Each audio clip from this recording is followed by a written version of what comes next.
Jeff, the most famous event that ever happened at Merion, in fact, maybe ever happened in golf, was Bobby Jones winning the Grand Slam there in 1930 when he won the U.S. Amateur.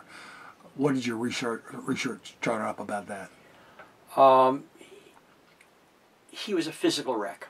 He was a physical and emotional wreck through the tournament.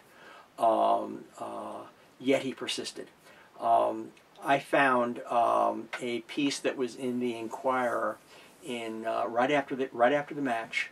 The Inquirer reporter found Jimmy Johnston, who had been the amateur champ the year before. He won it at Pebble Beach, where Jones left early,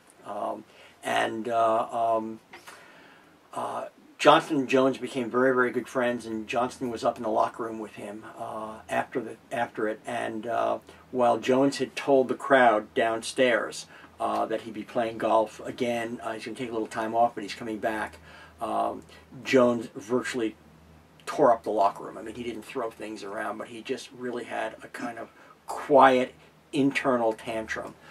Basically saying that he would never be playing golf at this level again. It destroys him too much.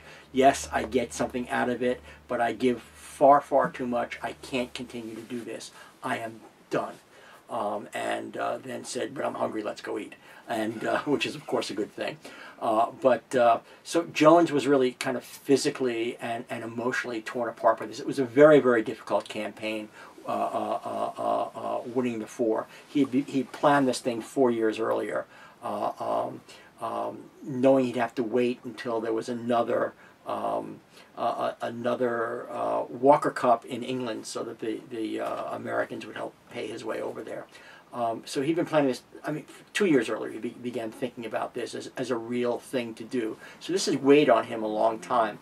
Interestingly, in practice rounds. He liked to hit a couple of balls, as does everybody in practice rounds, but the crowds would just glom around him, and he could never hit the second shot. So after his first practice round, or second practice round, Jess Sweetser, his friend, said, "Hey, let's go to Pine Valley."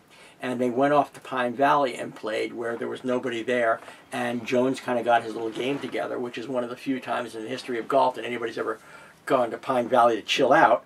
But that set a precedent, because in 1981, Ben Crenshaw was invited to go to Pine Valley after the first round, asked his friend David Graham to join him because they both loved golf architecture and neither were really familiar with Pine Valley at the time.